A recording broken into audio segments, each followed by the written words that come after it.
Good afternoon. I am here to present ACR 115, which urges banks that have open demand accounts with the state of California, that's Bank of America, Citigroup, JP Morgan, Chase, Union Bank, US Bancorp, and Wells Fargo, among others, to reconsider their lending practices and stop lending to gun manufacturers. It has been estimated that the United States experienced approximately one mass shooting every 15 days in 2019.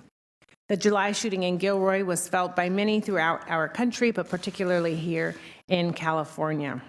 Since last session ended, we experienced another mass shooting in Fresno, which left 4 killed and 6 injured. And so far this year, there have been 8 incidents in the United States in which 4 or more people have been shot. We should all be committed to ending gun violence, and to do so, we should act on multiple fronts.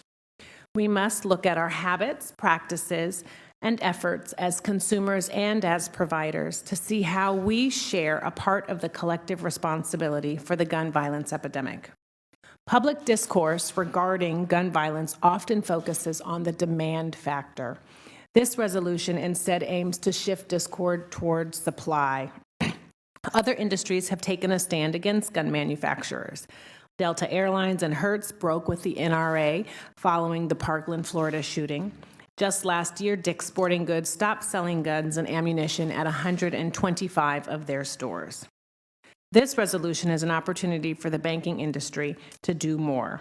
While the relationship between banks and gun manufacturers are legal, we should ask financial institutions that lend to gun manufacturers, given the present gun mass shooting crisis occurring in our country, if they can do more. California already has a strong history of making value-based decisions against banks, using divestment as a social action tool. After years of protests, the UC Regents voted in '86 to divest $3.1 billion from companies doing business with the apartheid government of South Africa. It was the largest university divestment in the country. And in 2016, the state suspended relations with Wells Fargo following their account fraud scandal.